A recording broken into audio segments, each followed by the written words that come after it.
Nagawa ni Logan lumikha ng Aura Blade. Ito ang ikatlong anyo ng mga lihim ng banal na espada, at handa si Logan na talunin si Sir Franz gamit ito. Sa pagkakita nito, napagtanto ni Sir Franz na siya ay nasa panganib. Malakas ang epekto ng atake. Sa pagkakita ng pagkawasak at mga apoy, ang mga kabalyerong kasama ni Sir Franz ay nagsimulang hanapin siya. Lumilitaw na siya ay nasa lupa, umuubo ng dugo. Nagawa niyang iwasan ang atake. Gayunpaman, sinabi niya na mas mabuti pang mamatay kasama si Logan kaysa bumalik na talunan.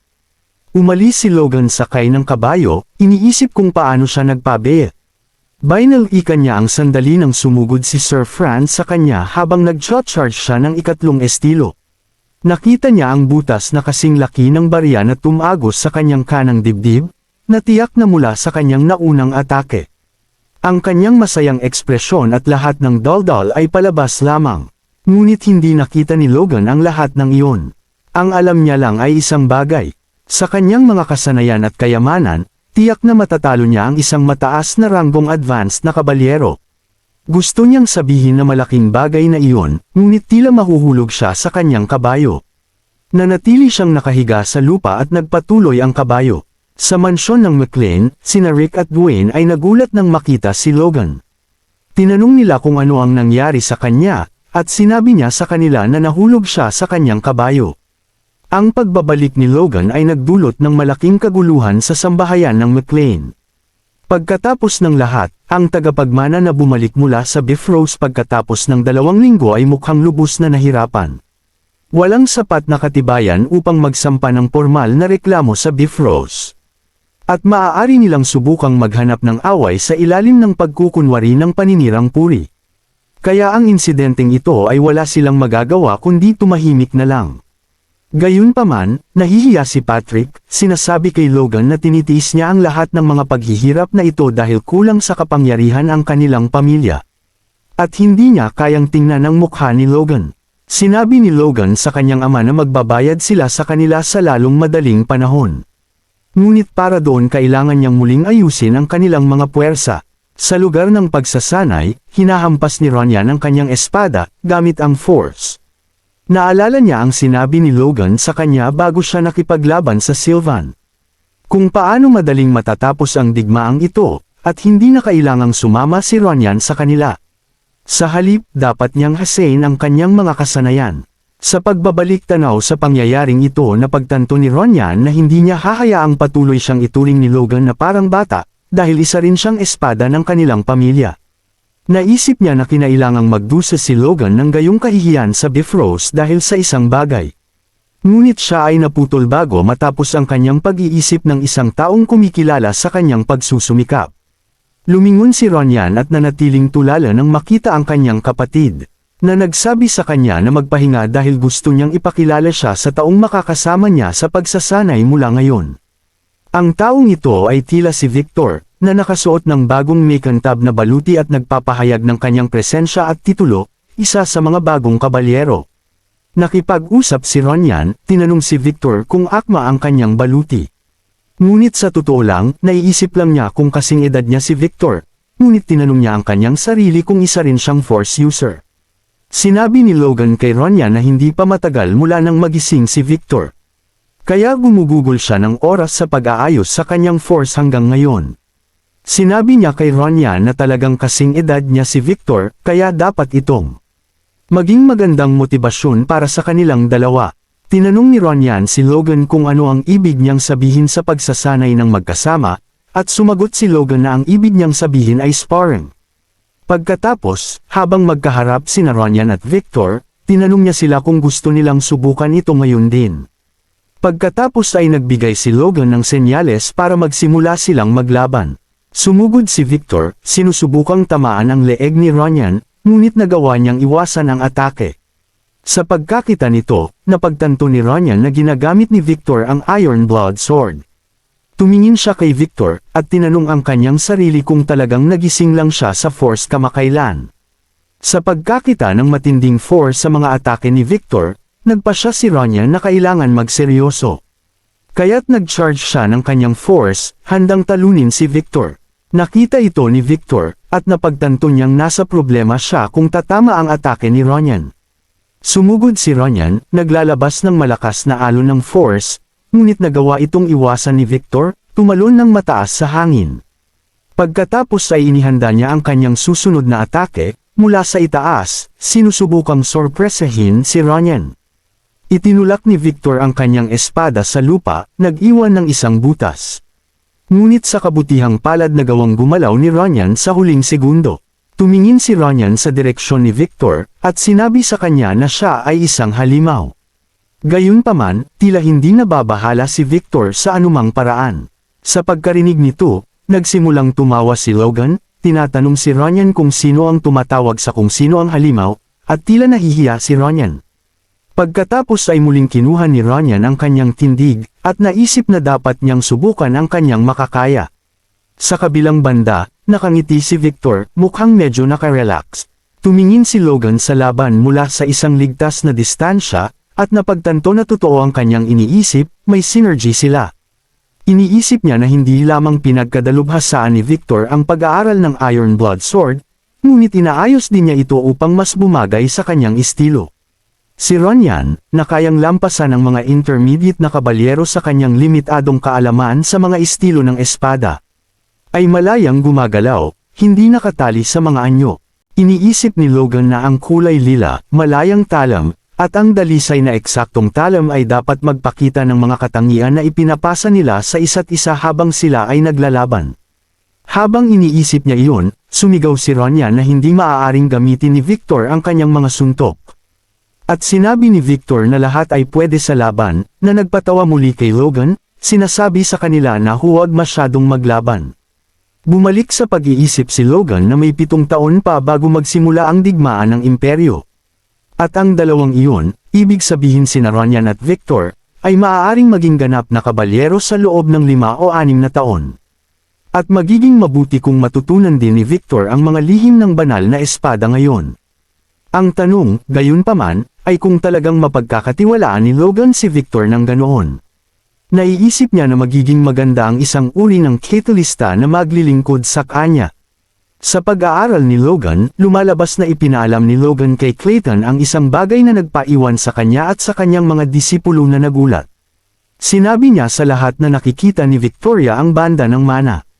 Lumilitaw na sinubukan ni Logan na turuan si Victoria ng isang bagay na gusto niya, upang manatili siya sa kastilyo, at nang sabihin ni Victoria kay Logan kung ano ang gusto niyang matutunan, nanatili siyang nagulat. Tinanong niya si Logan kung maaari niyang matutunan ang mga bagay tulad ng kung paano ilipat ang mga manika ng luwad gamit ang dilaw na tali. Naisip ni Logan kung paano siya nagkaroon ng mga hinala noong una niyang nakilala siya, ngunit talagang nakikita niya ang banda ng mana. Sumingit si Clayton, sinasabi kay Rhea na ipinapadala niya ang kanyang mana sa isang tiyak na direksyon ngayon, at tinanong siya kung masasabi niya kung saan ito konektado. Tumingin si Rhea sa palad ni Clayton, at pagkatapos ay nagsalita siya. Itinuro niya ang isa sa mga disipulo, tinawag itong matanda, at sinabi kay Clayton na doon ang lugar kung saan niya ipinapadala ang kanyang mana. Sinubukan nilang muli, at sa pagkakataong ito sinabi ni Rhea kay Clayton na ipinapadala niya ang kanyang mana sa tubig. Hinawakan ni Clayton ang balikat ni Rhea at sinabing siya ay talentado. Sumigaw siya na kahit ang mga dakilang mage ng mga alamat ay hindi nakikita ang mana gamit ang kanilang mga mata. At sa pagkarinig nito, nagtaka si Logan kung talagang kahanga-hanga ang makita ang mana. At iniisip na maaaring magdulot ito ng gulo kung aaminin niyang nakikita rin niya ito. Tinanong ni Logan si Rhea kung sigurado siyang gusto niyang matuto ng mahika. At sinabi ni Rhea na kung ito ang paraan para makontrol niya ang higanteng manika, gagawin niya. Pagkatapos ay tinanong ni Logan kung bakit niya gustong kontrolin ang manika. At sinabi ni Rhea sa kanya na kung makokontrol niya ang manika, mas marami siyang magagawa. Sa pagkarinig nito, sinabi ni Logan kay Rhea na ito ay isang magandang layunin. Gusto sanang sabihin ni Logan kay Clayton na ipagkakatiwala niya si Rhea sa kanya. Ngunit wala na siya, sinasabi kay Rhea na wala silang damit na angkop para sa mga bata, at kailangan niyang ipatahi ang isa para sa kanya, at pagkatapos ay sumigaw ng isang tao na dalhan siya ng panukat. Habang sinusukatan ni Clayton si Rhea, iniisip ni Logan na mayroon siyang talento na maging isang dakilang mage. At ang magkapatid ay mga henyo, na nagpapataas ng mas maraming tanong tungkol sa kanilang mga magulang. Naisip ni Logan na lumalakas ang kanilang mga puwersa sa magandang bilis. Kaya maaaring oras na para pumunta siya sa kabisera ng Grand, dahil nangako siya sa kanyang guro. Naisip niya na aalis siya ng mag-isa, dahil ang pagdadala ng katulong ay magpapabagal lamang sa kanya. Gayunpaman, hindi lahat ay naaayon sa mga plano ni Logan, dahil sa susunod, ilang araw ang lumipas, sumigaw ang isang lalaki na karangalan niyang maglingkod sa kanya. Lumilitaw na 7 kabalyero ang nakapaligid kay Logan, handang protektahan siya, habang sumisigaw na maglilingkod sila sa kanya ng buong puso. Gayunpaman, tila naiirito lamang si Logan dito, at sinabi sa kanila na umalis. Ang lalaking ito ay si Kapitan Henderson ng ika-18 squad ng McLean Knights. Nag-uulat para sa tungkulin sa utos ni Logan, sinasabi na karangalan niyang maglingkod kay Logan. Matapos sabihin iyon, iniisip ni Henderson na ang makasama ang batang master sa kabisera ay nangangahulugan na naglilingkod siya sa isang hinaharap na alamat. Kaya ito ang kanyang pagkakataon na kunin ang kanyang lugar bilang isa sa kanyang mga mapagkakatiwalaang kamay. Tumingin si Logan sa direksyon ni Henderson, at sinabi sa kanya na mang-alap ng kahoy na panggatong. Agad na sumunod si Henderson, at nakitang humihingal si Logan sa likuran. Naisip ni Logan kung paano niya gustong pumunta ng mag-isa, ngunit sinabi ni Patrick sa kanya na magiging bastos ito sa Sword Duke, at dadalhin ni Logan ang kahit na ang pinakamaliit na bilang ng mga katulong. Naisip ni Logan na ayos lang ang ilang kabalyero, ngunit pagkatapos ay tinanong si Rick kung bakit siya nandito, at sumigaw siya kay Logan, tinatanong siya kung ano ang ibig niyang sabihin doon. Ay maglalakad ng walang personal na tagapaglingkod. Gayunpaman, hindi naniwala si Logan dito, at tinanong si Rick kung pumunta siya dahil gusto niyang bisitahin ang kabisera ng Grand, ngunit hindi siya sumagot, at may pawis na bumabagsak mula sa kanyang pisngi. Pagkatapos ay tumalikod siya, at sinabi kay Logan na ito nga ang dahilan. Sinabi niya na walang sinuman sa kanilang fifth ang makikipag-usap sa kanya ngayon. Dahil sa tingin nila ay mabaho siya, at kailangan din niyang magpakasal, at hinimok si Logan na managot. Sa pagkarinig sa pagdadaldal ni Rick, tinakpan ni Logan ang kanyang mga tainga. At sinabi na papabagalan lang nila siya, dahil hindi lamang niya bibisitahin ang kanyang guro sa kabisera. Mayroon siyang 2 layunin para sa paglalakbay na ito. Ang una ay upang tukuyin ang mga potensyal na pagbabago sa hinaharap. At ang pangalawa ay upang makilala ang ikatlong prinsipe upang bumuo ng koneksyon. Susunod, ipinapakita ang isang kasaysayan ng pamilya ng hari. Lumilitaw na ang kasalukuyang hari, si Samuel von Grandia, ay walang tagapagmana hanggang sa edad na 40. Kaya tinawag niya ang 2 babae upang maging kanyang mga concubine mula sa 2 duke at nagkaroon ng 2 anak na lalaki. Ngunit pagkatapos ng 10 taon, nanganak ang reyna sa ikatlong prinsipe sa edad na higit sa 40. Ang ikatlong prinsipe, kasama ang kanyang likas na talento sa pag-eespada at magandang ugali, ay nalampasan ang kanyang mga magulong kapatid upang maging susunod na hari. Pinahahalagahan din siya ng hari, ngunit ginawan ng mga pamilya ng 2 prinsipe ang lahat ng kanilang makakaya upang pigilan ang pagpapalawak ng impluwensya ng ikatlong prinsipe. Mula dito, ang sasabihin ni Logan ay ang mga pangyayari sa hinaharap. Ngayong taglamig, bago maging adulto ang ikatlong prinsipe, nagsimula ang digmaang sibil sa biglaang pagkamatay ng hari. Si Juan Douglas, isang Sixth Circle mage, ay tumanggap ng suporta ng kanyang lolo. Pati na rin ang ikalawang prinsipe nakatanggap ng suporta kay Jordan Valtermin, ang batang superhuman. At kung paanong ang ikatlong prinsipe, na hindi kayang pantayan ang kapangyarihang politikal ng alinmang paksayon, ay malapit ng bitihin, may isang taong pumagitna. Ito ay si Felix, na nagsasabing ito ang kalooban ng hari na mabuhay ang ikatlong prinsipe, at kung patatawarin ng ikalawang prinsipe ang kanyang buhay, si Felix ang magiging bagong sandata ng hari. Ang pinaka-prominenteng neutral na maharlika ay nagbigay ng pahayag na nagligtas sa buhay ng prinsipe. Iniisip ni Logan na matapos iyon, nagkaroon ng kalamangan ang unang prinsipe, ngunit winasak ang bansa sa loob ng 5 taon, hanggang sa salakayin ng imperyo. Ginamit ng haring iyon si Ronyan bilang pain noong digmaan sa imperyo, kaya ang layunin ni Logan ay hindi hayaang maging hari ang taong iyon. Iniisip niya na ang ikalawang prinsipe ay pareho lang ng kanyang kapatid, at kailangan niyang makita mismo kung karapat-dapat maging hari ang ikatlong prinsipe. Habang iniisip niya iyon, sinabi ng isang lalaki na nakumpirma na ang kanyang pagkakakilanlan, at maaari na siyang pumasok sa kastilyo. Sa loob ng bakuran ng kastilyo, namamangha ang mga lingkod ni Logan sa karangyan ng lugar. Si Rick naman ay tila mas abala sa isang katulong na dumadaan. Lumapit siya kay Logan at nagtanong kung hindi ba nito iniisip na ang pagkakaroon niya ng relasyon sa katulong ng duke ay makikinabang sa kanyang pamilya. At pagkatapos ay tinanong si Logan kung maaari siyang tulungan nitong mapalapit sa katulong na iyon, ngunit tila naiinis si Logan sa kahilingang ito. Binatukan niya si Rick na nag-iwan sa kanya ng nakadapa sa lupa at lumayo. Isang lalaki ang lumapit upang batiin si Logan, at tila interesado si Logan sa kanyang presensya.